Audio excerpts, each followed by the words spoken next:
in trouble. Thank you, appreciate it. All right, you know, I'm a loud talker, and so I'm gonna just set this down, and if anybody's like, hey, would you do the mic? I'll totally do the mic, but in fact, a lot of people complain about how loud I talk. All right, well, thank you for being here. Always interesting, right, when you have an opportunity to attend a session that says all you need is HR. Now, I don't believe that for a second, just so you know, but I had to make it a Beatles theme, and so that's what we went with. The real point of this session is to talk about and to develop to understand the skills that are necessary for us to become indispensable as HR partners. Okay, so that's the intent. While I talk about that a little bit more, I'd like for this to be interactive. And so if you have your phones and you want to start getting set up for some of the questions that we have, what's your favorite bubbly drink? No judgment. I see some Dew fans, a lot of Dew fans. Some Pepsi fans. Might be some other bubbly, I don't know. I just put it up there. So, but we'll have 2 or 3 or 4 of these. In fact, I notice when I get right here, it gets echoey. So I think the voice carries okay here. Is that right? Thumbs up, everybody? Good. And hey, thank you so much for the assist on the internet. Okay.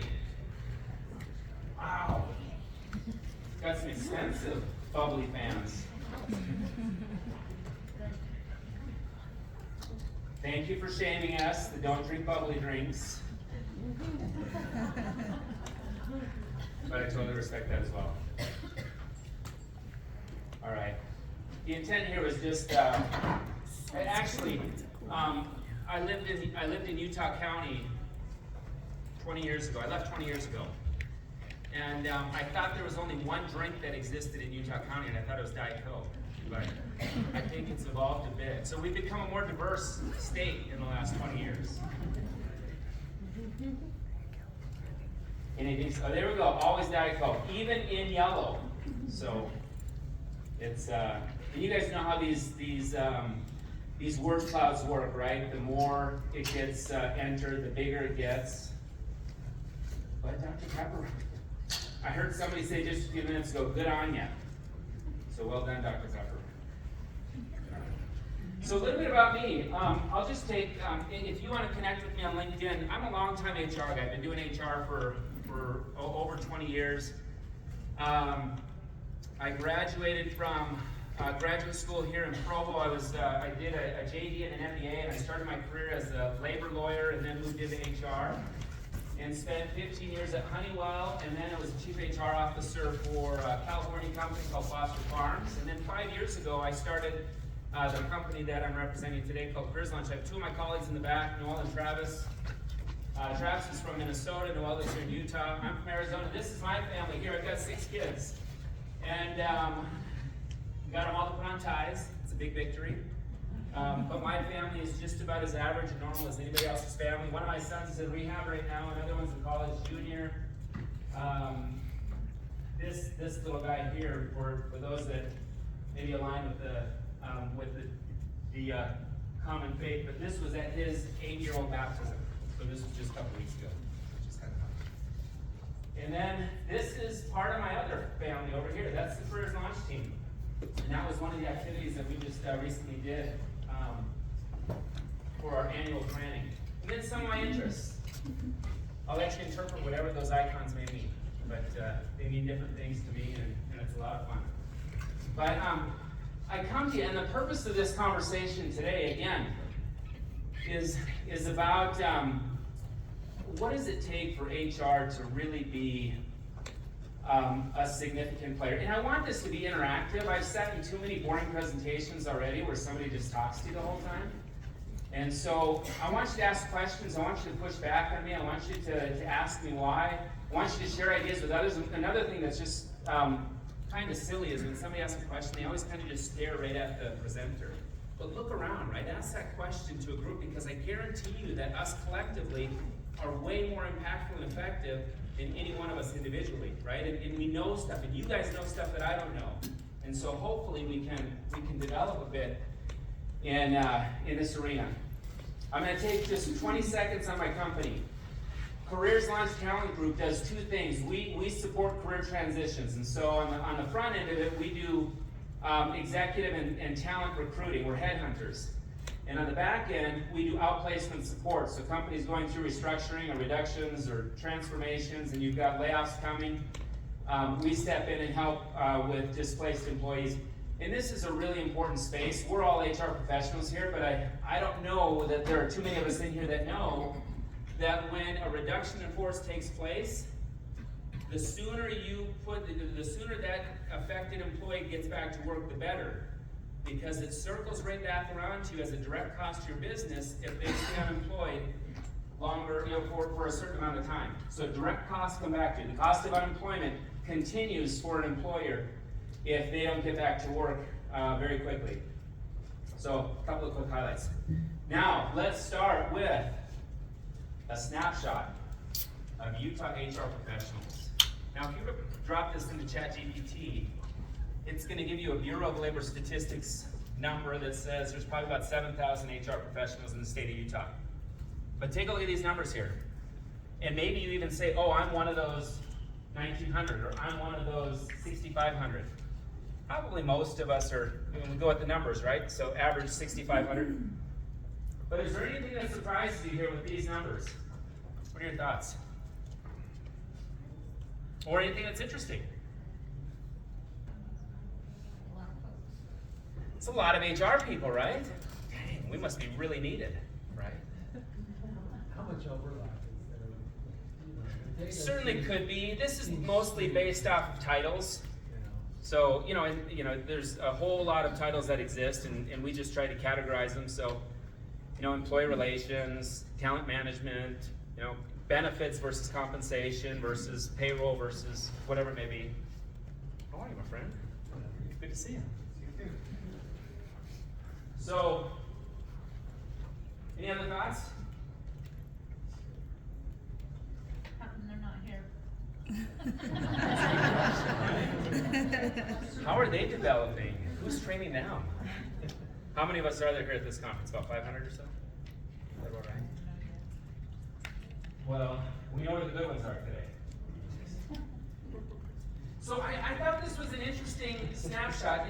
If you go back 20 years, I think this snapshot was significantly different. I mentioned to somebody when I moved to Utah County in the fall of 2000, I drove into town, just my wife and I. All those kids weren't part of the picture yet.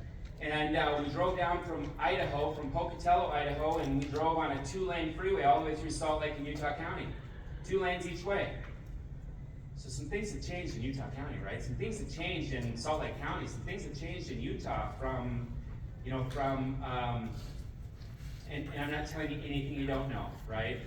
Utah has exploded from a GDP standpoint, from an economic development standpoint, from an entrepreneurship and company growth standpoint, and this is what it's left us with. And that's over 20 years, right? 24 years. What's the next 24 years going to look like, and how do we have impact as HR professionals? I want to put a couple of pictures up here for you. So what do these people have in common? Give you a second to just, take a visual snapshot. Are you seeing it already? Okay, now you know. What do they have in common? They have hair. Okay, good. They're human. 2 eyes. Okay. Are you seeing it? They're unique. Wouldn't it be nice if I had something that was like right on with something like that? The reality is, guys, these are not real people. Not one of them is a real person. This is a website that takes images, millions of images, and creates a photo that looks about as real as somebody could be. I mean, even the facial expressions, right? It's like, what the heck? And the reason why I highlight that is because things are changing so quickly, and things have changed so quickly that we as an HR function need to really be aware of what the future could be like and how we make an impact. And I'm really gonna boil this down to just brass tacks. I really am. We're gonna talk about some real things and you're gonna be like, really? And I'm gonna be like, yeah. So that was kind of a hippie phrase. So here's the reality of it. Have you heard that quote before? I honestly think it's been attributed to a few different authors, but this is one that I know. Okay, so evolution of HR. What did this look like? Oh, did I jump too far? I did. Okay, does this look familiar? Those of you that have been in HR I've been in HR for, like I said, 25 years now. Does this look familiar? Kind of walk this path here. Where, and you want to know what, maybe you're here with your boss, maybe you're here, by yourself, but, there's no shame in an actual answer, but what do you think you and your organization, when I say you, we got to own it, right? It can't be, I'm a victim of the function, I'm a victim of what my company has done to me. So we got to own this a bit if we're going to make progress as HR professionals. But where do you feel like you fit in this evolution of HR? And by the way, do I even have? Yeah, so strategic HR, right? There's nothing even there on AI and what that looks like and how that's making impact. But anybody that's got some courage, where do you think you fit? In the middle. In the middle? Any reason why you say that? Talk a little bit about your journey. We have a pretty well-formed organization, but we're missing some of that extra total compensation. I'm part of a private equity, so we're limited in some fashions and what we can do. So I think it's hopefully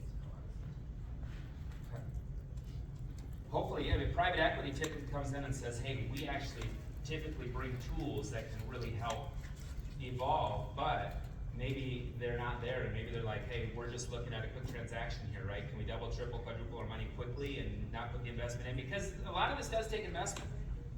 So, and there's cost associated with really moving the needle, but the value on the back end is immeasurable. We'll talk a little bit about that too. Who else? Go ahead. What's your name? I'm Sam. Where do you work, Sam? Just kidding, don't say that, because you're gonna talk like this from now. Sam, I'm just messing with you. And what's your name? Jill, thanks, Jill. Okay, Sam, go ahead. I'd say we kind of straddle between 2 and 3 right now. Okay. I think the thing that holds us back is the stuff in 1 is really easy to measure, and is at the end of the day, like our management team can say, oh, you actually accomplished something measurable that I can see. We closed this number of tickets or whatever. So it's really hard to get away from that and say, well, what is the actually do today? It's a little bit harder to quantify. So you're right now, your function is ticket-based, so issues are logged into some sort of a customer service tool, and when it's closed out, that's the measure? Is that somewhat? Yeah, that'd be something that similar. Okay, I appreciate that, Sam. Anybody else? I'll go. Yeah, I'm gonna throw a little spin on this. So please.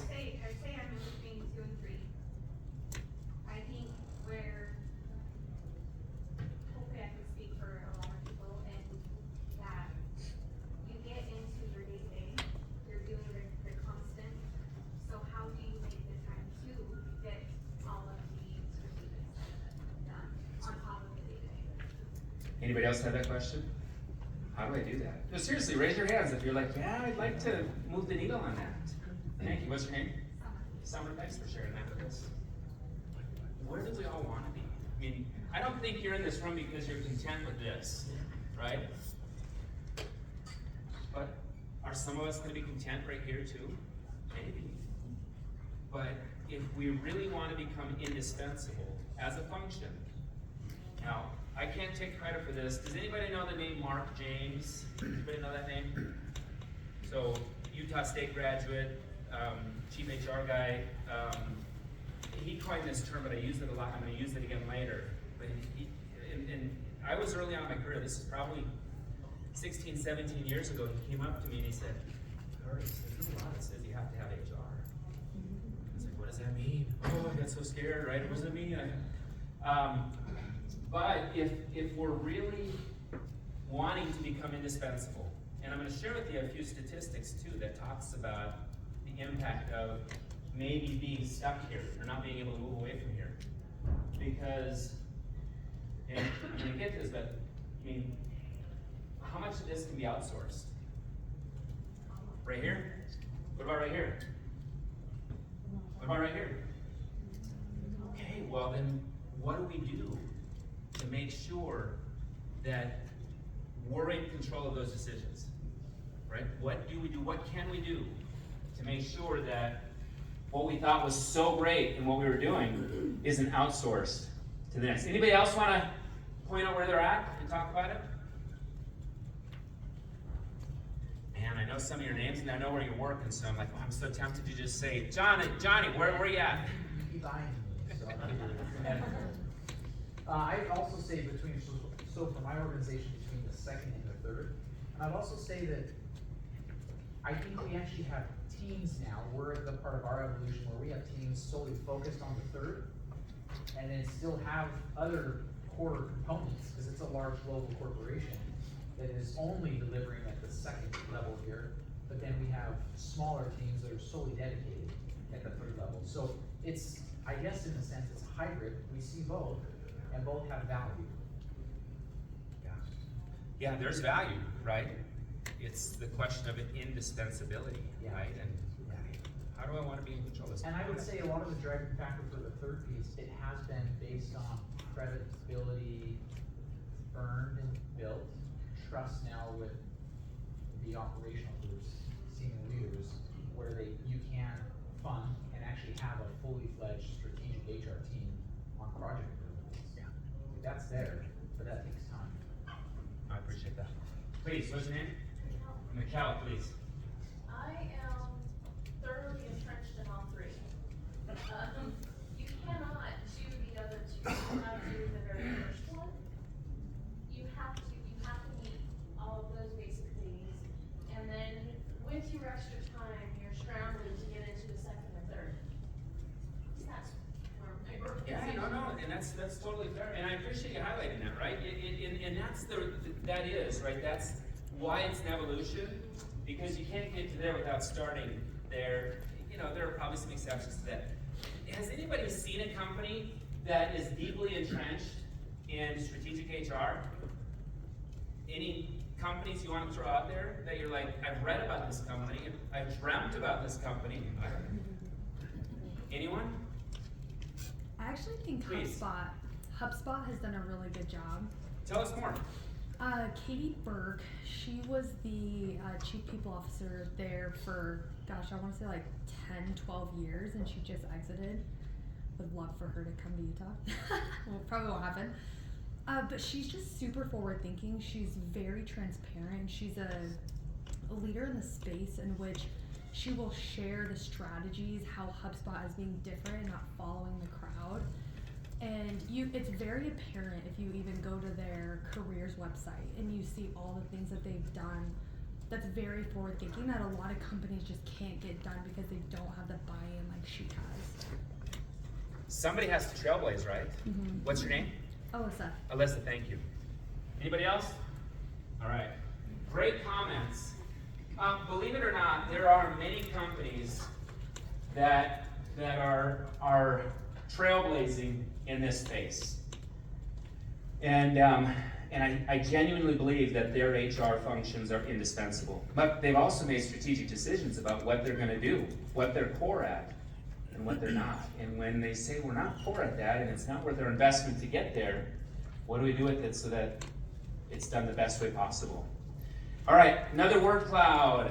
All right, let's see. We'll see where your loyalties are at. Sorry, I just blocked that off, but it should be okay now. Which HR function is most important? And I'm going to leave that to your interpretation, right? Somebody's going to be like, oh, it's totally compensation. Somebody's going to be like, oh, it's the business partner. You can't do it without the business partner. But go ahead. Type away. Take your time. Think about it. My team is recording this, and so I thought I'd give them a close-up. Too close. Just kidding. Yeah. Too close. Back up. Too close. They're gonna delete that later. Somebody will edit it, hopefully, but.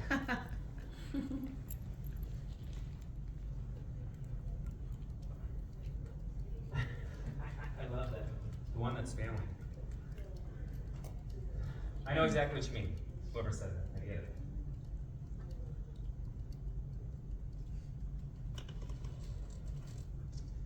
Okay.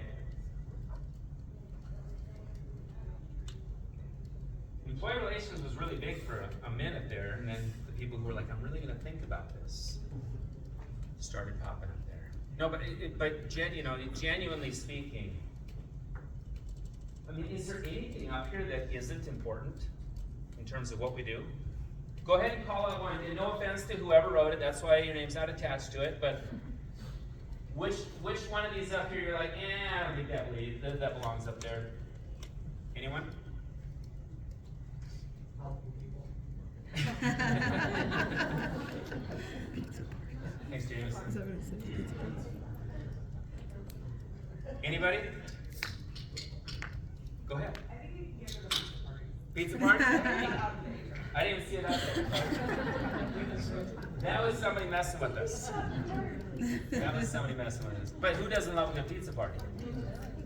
How about anything that you're like, oh my gosh, we do that? And again, I don't want to embarrass anybody, but I think we will find that a day in the life of Rob is different than a day in the life of Brandon, right? Summer, I think, Summer, you were saying that, right? How do I get it all done, right? Because the fire drills and the demands of every day, I had an interesting experience. This is part of my Honeywell experience, but we went through an HR transformation. And one of the things that came up in that HR transformation was job security. And we thought, what does this mean? And so we dove into it a bit. And we found out that we had a population of HR professionals that would show up to work. They'd come in, right, clock in, right on, I mean, they were all exempt, but they'd show up at 7:30 in the morning, turn on their open for business, hang up their sign, open for business, leave their door open, and then they'd sit behind their desks all day and wait for walk-in traffic. And as we were trying to push a more proactive business partnering mentality across the function, they got very uncomfortable because they weren't going to be sitting at their desks waiting for walk-in traffic to be an effective HR professional. So sometimes it's just understanding what people are concerned about. The whole change management spectrum is significant, right? But as we look at this, there's a lot of important stuff. We'll let this last person type what they were typing. Now we know who it was. There's really good and important stuff up here. And I've heard this several times since I've been here over the last 2 days. We've got to get the basics right. And that goes back to phase 1 of the evolution of HR. All right. How many of you personally know the CEO in your company? Arms up. Well, you guys are on now. You're like, oh yeah, I know the CEO. So a lot of us do, right? We're not in such large organizations that we don't have, an opportunity to walk by the CEO, on a regular basis. And I know that's unique, but in Utah, I think that's a valuable thing for us. Well, let's take a look here. What are CEOs saying right now about the HR function? I should have put those in animation just for effect, right? Strategic impact. I'm working on an article right now that's titled, How Do I Know If My HR Strategy is Strategic? How do I know? How do I measure the results and impact of what I do? And some of you, and I'll make these slides available to everybody, and and you've got my LinkedIn, and you can reach out if you have any questions, but and you can ask questions right now. If you want to push back on these things and say, no CEO said that, it's the data. Data matters. Overemphasis on process. Sometimes do we feel like that? Well, we can't hire that person because they're not in our ATS yet, or we can't even talk to them. Let's get them in the ATS before we, just sometimes it's silly things that we're like, oh, but it's really important. And it is important. But it's so important that we have to stop everything and say, This is the rule, right? Resistance to change. I talked about change management. So the last 5 years, I spent it as a headhunter. So I put a lot of people in executive jobs. And one thing I say to them at every new start, I say, hey, Jameson, just remember, the next 180 days, you're gonna wake up every morning and look in the mirror and say, what did I get myself into? Because everything has changed. If you've changed jobs in the last year, you know what I'm talking about. Because your network has changed, the systems, tools, processes have changed. Maybe your commute has changed. I don't know what it is, right? That's what we've got to understand. Could be a new industry. Could be lots of things. And you look in the mirror and you say, man, change is hard. And we are normal people as HR people. Another great personal experience. I had a team that I was managing, and it's like, yeah, it's kind of my first time managing a large team. I had global HR generalists, and I was in the job probably a year, and my manager sat down with me and said, hey, you're missing the boat. And I was like, what are you talking about? And she was like, hey, you know, your team tells me you're not spending any time on their development. And I was like, well, aren't we professionals at this? Don't we know how to manage our own careers? Don't we know what succession plan looks like? Can't I build a succession plan for myself? This is what was going through my head after she told me you're missing the boat on developing people. And I thought, okay, this is a really important learning. I may be an expert at this, and I've been able to be an expert in helping somebody else, but what about myself and my own team? Right? So even as we look at this, we should be experts at managing change, but how often are we the resistors? Sometimes, I don't know, maybe we're not, but sometimes maybe we are. This is what our CEOs are saying. Remember, this is what the CEOs are saying. And then, again, is my HR strategy strategic? How do I know? Any thoughts, comments on this? Anything that surprises you here?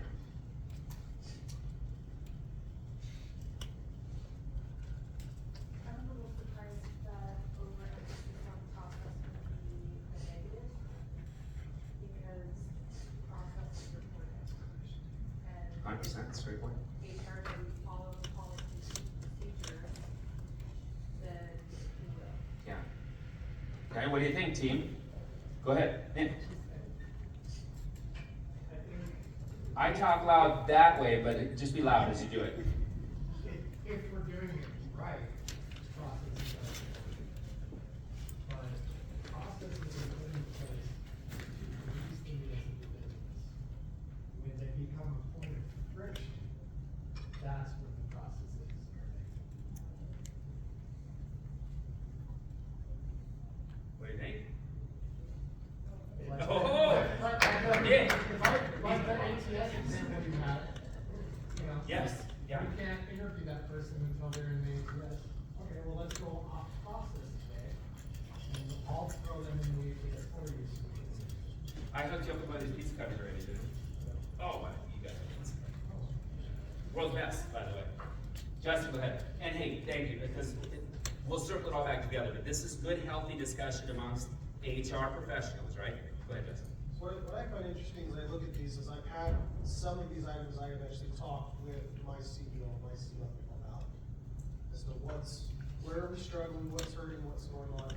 As I look at this in this perspective, what's interesting to me is looking at it and saying, okay, if, not that they're in this order, but numerically from top to bottom, if there's lack of strategic impact, is that causing a difficulty in measuring our ROI? And is that coming about because we're overcomplicating processes? We're being too specific on the rigidity of things. And in doing so, is that because we're unwilling to change? And if that's the case, are we aligned strategically? Are we truly and actually connected with what we're doing? So for me, it's a question of, if this is what CEOs are saying, if I ask the same question for me and my department is, are we struggling with this? Can I back it up and say, you know what, you're right, we are struggling. Okay, how do we adjust that? And if it's, no, we're not struggling with that. Okay, if we're not struggling with that, how do I prove and show the CEO No, we're doing good here. What is Amazon notorious for? I mean, they grew into $1 trillion company because of what? 2-day shipping. It all fits into one category that started when Bezos started the company and said we will be diligent about what? Customers. Yes, customer experience. But who's our customer, guys? Who else? The CEO is an employee, right? That's I mean, if you're at the top of the chain, right? That's who you work for. And so it's important to listen to what our customers are saying to get the things right. Hey, front row, great job. Row 2, row 3, please, Rob. Yeah, I'm gonna participate now that I see stuff. Rob, hey. So, I was raising the skids. I'm in a different context, so I represent private equity firms when they're buying and selling. I come in and do the due diligence. And where I see a big disconnect is HR is always perceived as going to be like the stick in the mud. That's going to be the area. So when they're talking about change, so just a couple of thoughts as sort of relates to this. I think one of the disconnects is that HR has to actually implement all of this stuff. And so I think that sometimes the reason that executive level minus the HR person views HR that way is they want to come in and just make change, right? We got a new CFO, and this is what he wants to do. We've got a new CEO, and this is his vision. New chief marketing officer. And in fairness, the things they can do oftentimes are easier. If I come in as the CEO and I want to change our customer focus, I can hire a bunch of sales guys and I can sort of immediately march down a different path. And the challenge HR has is they're the ones stuck with like, no, we gotta like execute all of this. So yeah, you go out and hire, but then you gotta onboard them all. You've gotta enroll them in all of these systems. We've gotta be able to tie all of this into the finance and accounting. And so I think just a couple of things. I would agree that that is the perception. Because when I'm dealing with the financial buyer, they have all these top things that they're gonna do, and they always kind of view HR as like, this is gonna be where we're gonna stumble block. So I think one of the opportunities for HR to get to that level is to help expand that view of exactly what you're doing. Because if I think back to your earlier slides, a lot of the blocking and tackling in that first circle does have to get done. 100%. I mean, the point that people are making that like you can't go to that, you can't just be strategic. Somebody has to pay, right? Somebody has to onboard, somebody has to do all of that functional stuff, and I think that that's sometimes where HR is viewed unfairly, is that like, when you guys are gonna be the slowest ones to the party, and it's like, yeah, but we're the guys who actually like, have to carry all the bags, and like, you know, get everything organized, and get everybody, you know, in the right seats, so that you guys can then go fly the plane. But we look bad, as a result of doing it.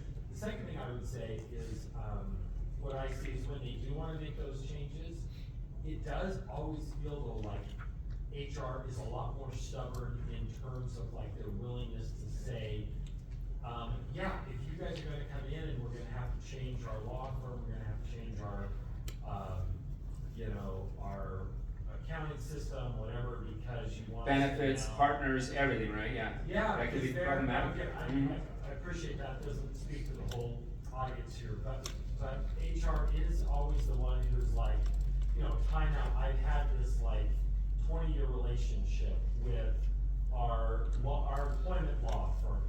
And like they've written all of these documents, they know all of this stuff. And I think there does have to be a willingness to say, hey, there is a new sheriff in town, and if you guys wanna make a change, just tell me, and I'll do it. But there's a sense that there's gonna be a real resistance, that they're gonna be the ones who say, you don't want a new system, you don't want a new advisor, you don't want a new. Yeah, what I hear you saying there is, why fix what's not broken, or We've always done it this way, right? Common phrases that we hear in change-resistant environments, and that's the point here, right? That this is what our CEOs are saying, and this is just the CEOs. But if the CEO is saying it, is there another common view? Who knows who INRA is? Anybody know who INRA is? Anyone? Blue shirt with the stripes. What's your name? Dale. Nice to meet you. You know who INRA is? Okay. Yes. What's your name? Rebecca. Do you know who INRA is? Yes. There we go. So INRA was the long-standing CEO at Pepsi. I mean, really, market cap valuation, right? She was a really impactful CEO who now just sits on a bunch of boards. But it's good to see this, right?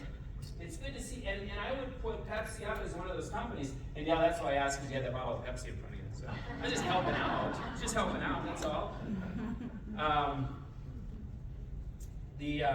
It's good to see a strategic HR function and a leader who says, yeah, heck yeah, I need HR. And they're really impactful in financial performance. Let's talk about that.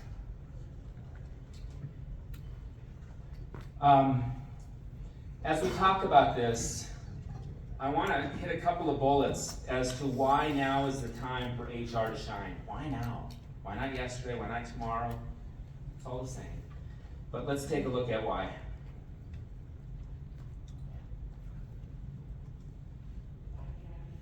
Anybody have line of sight to this data? It's real. It's coming. They're expecting it. These are CEOs that are making those decisions. How many of you have gone through reduction in force in the last 12 months?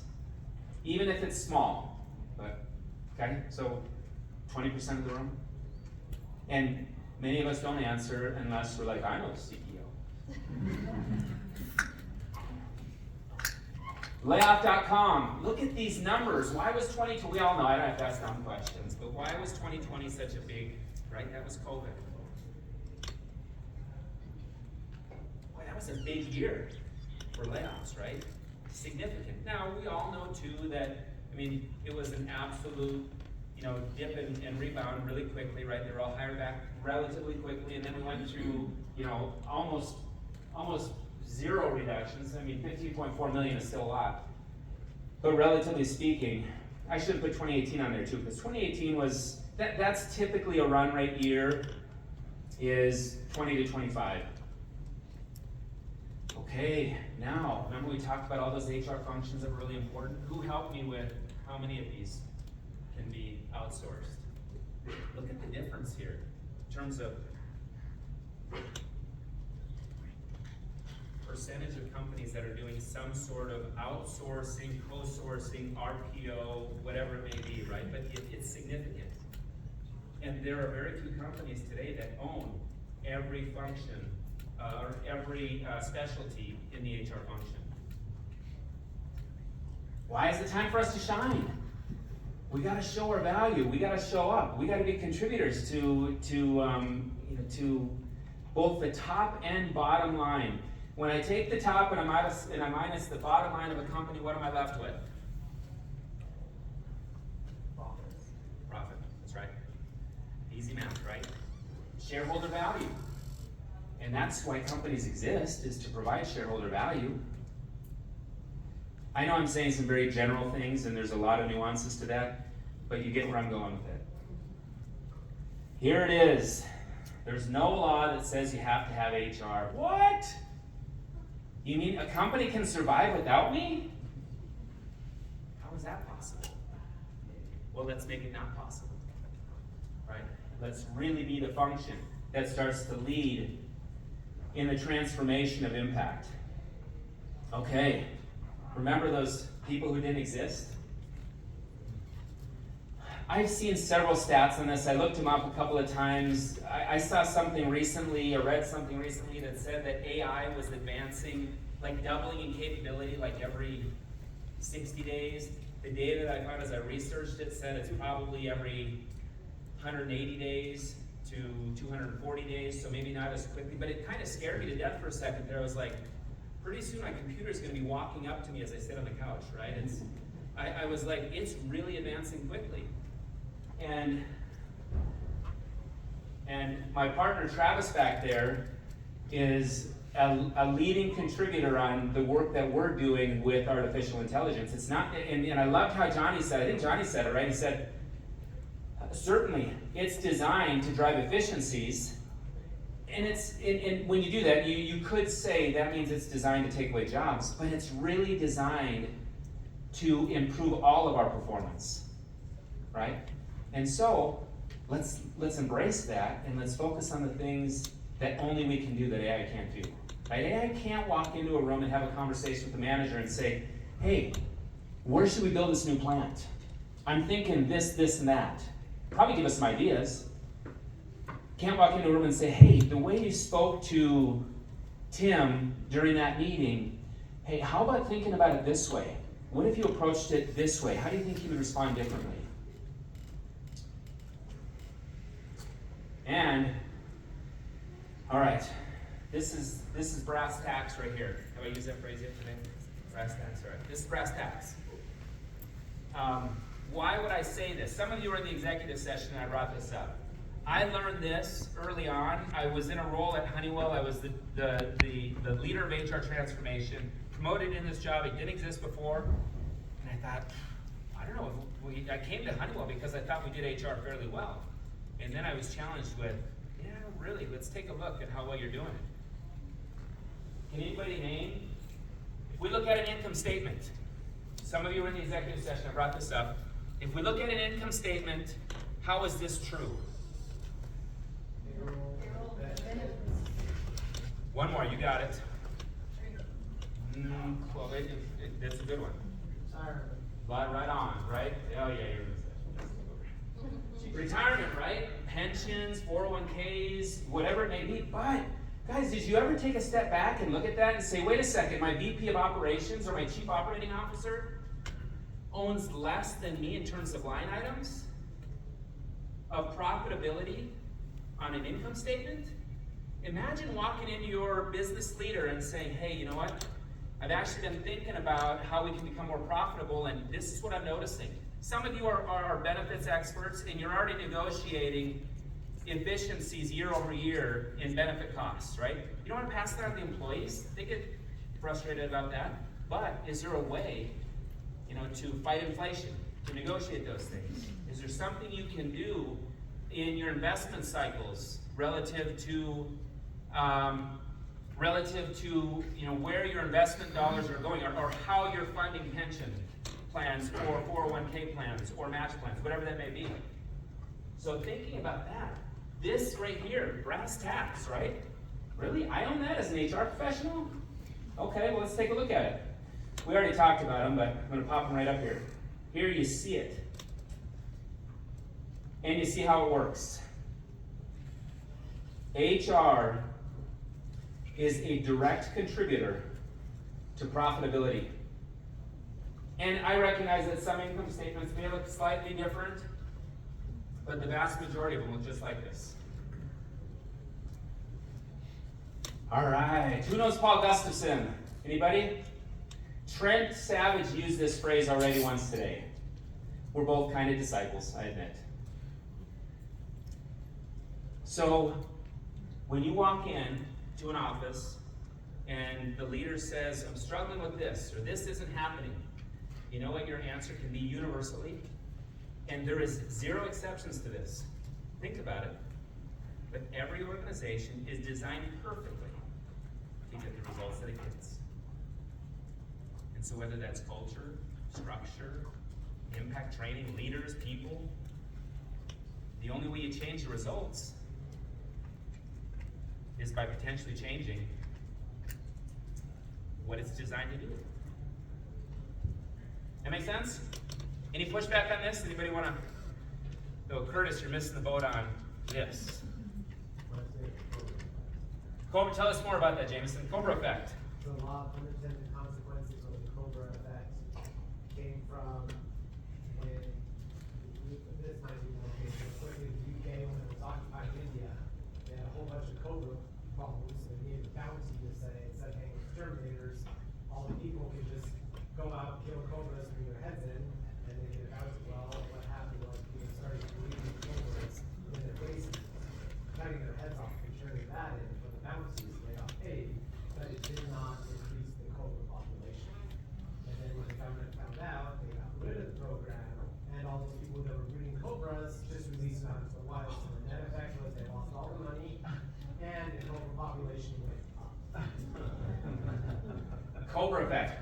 heard that one before. I like it. The Cobra effect. Yeah, unintended consequences. There you go. All right. I think this is another word cloud. When you think of HR transformation, what word comes to mind? All right. I'm sorry if I'm getting a little boring. I'll try to juice it up. I just didn't see as many phones come up this time. So. What comes to mind? HR transformation. And we'll hit this relatively quickly.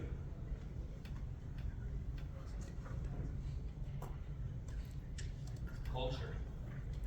Is anybody brave enough to define culture? Please. What's your name? Tony? Tori? Tony. It's the sum of all interactions at every level within your company. Okay. Sum of all interactions at every level within your company. Okay, thank you. Anyone else? I think my favorite quote about culture is the way employees feel about going to work on Monday, Sunday night. Yeah, what is Sunday? Big absentee, Monday's the big absenteeism day, right? We flip your name badge around. I remember I met you upstairs, or out front. Taryn, thank you. Anyone else on culture? Wow, that's a lot of stuff. Okay. All right. I'm gonna go ahead and, we got one more typing. There it was. Did you see it right there at buy-in? Just showed up? Just kidding, I didn't see that. All right. So evolution of HR, it brings us right back to the evolution of HR. And you guys have highlighted it, and you're exactly right? Just to get to here, there is in no scenario, getting to here means not doing these exceptionally well, right? It's an evolution because it's progress. So you have to do those well before you can ever get to this point. Right, if you can't get payroll right, you think your VP is going to come and say, "Hey, let's strategize about this." Probably not, right? Hiring and firing. If you don't know how to do it, right? You don't know how to do it the right way, and there are right ways to do both. Believe it or not, you guys, this is almost embarrassing. This is Honeywell, but in 15 years at Honeywell, I did 10,000 layoffs. And I learned how to do them the right way, which is why we have an outplacement program too. Because there is a right way to do it. It's a right way to take care of people. There's a right way to hire people too. All right. The next evolution of valued HR. I've got just a few slides left, but I'm gonna, and again, these are all available to you, and a lot of these are just, okay, let me take this away, let me think about it, let me see how it applies to me. Maybe it's gonna apply to you directly, maybe indirectly, maybe not at all. Maybe you're like, that's what I needed to hear today. That's what I needed to shift gears and really start to drive a valued HR function. And maybe not. But what does HR do and how do you know? So I'm gonna give you some of my Honeywell experiences. So that's what I was asked when I took this role as the head of transformation for Honeywell. I had been there for about 3 years, and we had just merged with another really big company. So Honeywell and Allied Signal came together to form about a $25 billion company. A lot of cultural issues, but when I came into this role, the first question that was asked me was this question: what does HR do and how do you know? So I took a step back and I baselined the entire organization. I got on an airplane, I traveled, I wasn't gone from my family for very long, but I traveled quite a bit over a period of time, and I inventoried the entire HR organization. And I found a lot of things. Some of them are highlighted here. I found this term hidden factory. Found a bunch of people who weren't even HR that were doing HR stuff. Found people in HR that weren't doing HR stuff, right? Both. And we were, at the time, we were about 1,600 HR employees. That's a lot of HR people, right? I know, right? 1,600 for about 120,000 person organization. And I thought, okay, the only way to establish credibility is to baseline and really be confident in who we are and what we do. And then we assessed, okay, based on all of this, we have a good idea of what the function costs. And our CEO, the reason what led up to all this, our CEO said, hey, I've done some reading, and I've read that world-class HR as a percentage of revenue typically costs between 1 and 3 points on, 1 and 3%. And we were about 5% coming out of that. So I was like, okay, this is a big learning for us, right? Are we world-class HR from just a cost standpoint? There's more to it, right? The quality piece of it.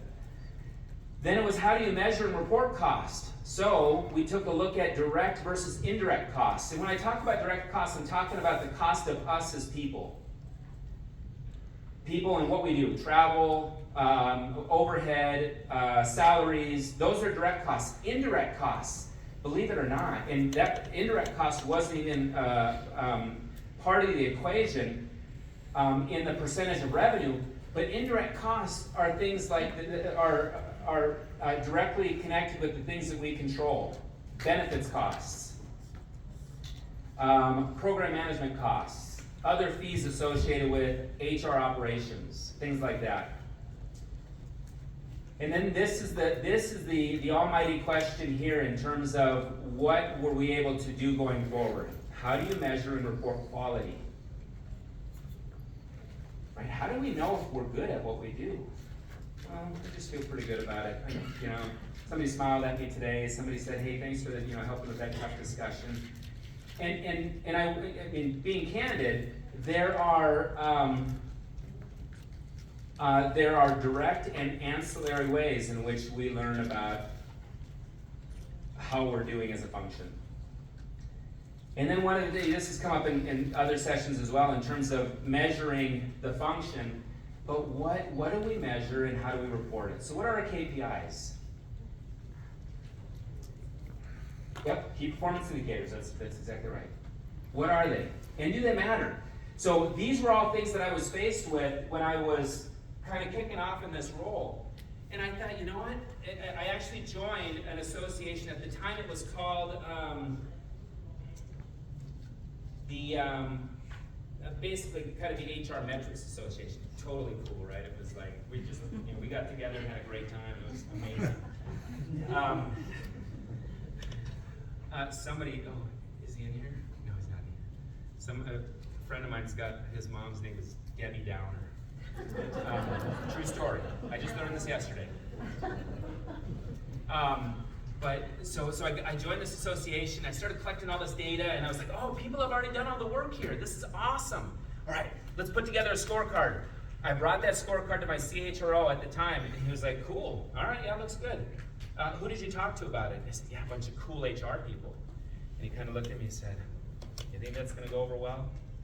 And so I had to take a couple of steps back, and I started circling around with all the business unit presidents, asking them, what's important to you? What do you want to see? How do you know if we're effective? And realized very quickly that baking something like this up,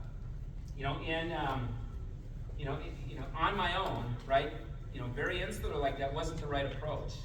And so I went back out and spent the time talking to the business leaders, the people who were going to decide if we're valuable or not, and what should we do about it. And so that changed things, and it was good. It was a big learning for me. I talked about a lot of this already, but I knew I was running out of time, and so again, just a reiteration of what does HR do and how do you know? I didn't talk about start, stop, continue. This was a beautiful process that I came to love, and I applied. This was at year 3 of Honeywell. I spent 12 more years there, and I did it in every job. I'd show up in a new job, and I had 9 jobs in 15 years, relocated 8 times. My family stuck with me, luckily. But all over the world. So I was the head of HR for 3 years for Europe, Middle East, and Africa. I was based out of London. I did it there. I did it in every job. The start, stop, continue was so impactful, and I started doing it on an annual basis. And the question was, what are we doing? What are we doing? What are we not doing that we need to start? What are we doing that we need to stop? What are we doing that we need to continue doing? And I found it very quickly, when you start asking that question of who cares that we're doing this, stuff shows up. And you can stop doing stuff that maybe you're telling yourself, well, that's my job security. Or I really like this, but if nobody else cares, stop doing it. Do the stuff that matters. I talked about this, talked about percentage of revenue, how do you measure and report HR costs. One of the other things that I did, and again, big company, right? I mean, 1,600 people, that's like the company itself, right? Easily could be the size of a company. But we had about I guess it was about a $200 million project budget. And this was for IT enhancements, it was for new ATS, those types of things. It was for leadership development programs. I'm just thinking of some of the other things that came through. And I said, I made a suggestion, it wasn't my call, but I made a suggestion. I said, hey, what if we put together a group of 6 or 7 HR leaders, and in order to get any of that $200 million, you have to present to these 6 or 7 HR leaders, and they're called the Investment Council for HR. And they started looking at decisions based on ROI and what was going to really impact the company. All right, I'm getting more and more boring here, I get it, and I'll try to change that, but voice the customer, turnover, internal promotion, succession, these were really critical measures that I think really helped to establish how much quality is being how quality is being measured for the HR function. And then this is exactly what I talked about, right? It's don't do this in a vacuum. Sit down with your leaders. Understand from them what's important. What can be measured, what can't be measured. What's important, and does your HR plan align with the business plan? And then many of you know who Dave Ulrich is. But I love this quote. I think it's so impactful because this quote alone is where HR becomes indispensable. If you behave and operate with HR begins and ends with the business, and yes, I'm not taking anything away from the people that are important to us. I'm not. But can a third party take care of employee relations? Yeah, they can, my friends. Yeah, they can. Can a third party take care of everything else that we put up there in terms of important HR functions? Yes. So if you want to be in control of your destiny, if you want to be an indispensable HR professional, think with the business. And I don't care if it's a fine line that you're straddling, that's okay, right? We're not talking about union versus non-union. We're talking about the business and how we pay our people at the end of the day and the people that come to work each day. Somebody said it a second ago, right? Sunday night, I'm dreading tomorrow morning, that's an issue. But if you're thinking with this lens, I think you have an opportunity to make a big impact. And I think that's what I got for you. So I'll take any questions. Comments? Challenges? Who wants a candy bar? Got it. Trent? Anybody else? Yeah, sure. All right. Seriously, any other comments, questions, thoughts? Does it make sense? Helpful? You wanted one too. You made eye contact, I was like, she wants something else. This is how I buy my votes. Michelle, what can I do for you? Oh my goodness. So many things. Thank you. Hey, and I love BYU, so it's anything we can do to help, And by the way, guys, I'm not an HR consultant, so I'm not here to be a consultant, but I will share this information with you day and night. I love it. I think it's impactful, and would be happy to be a resource with any questions or issues or concerns that you might have. Anybody else that has a comment, thought? Candy bar? John? Do you remember? Hunter, I was going to say Hunter. I promise I was. No, because your ticket only had just your first name on it. I remember. Oh, that's right, yes. I know what you're talking about now. All right, guys. Thank you. Appreciate you.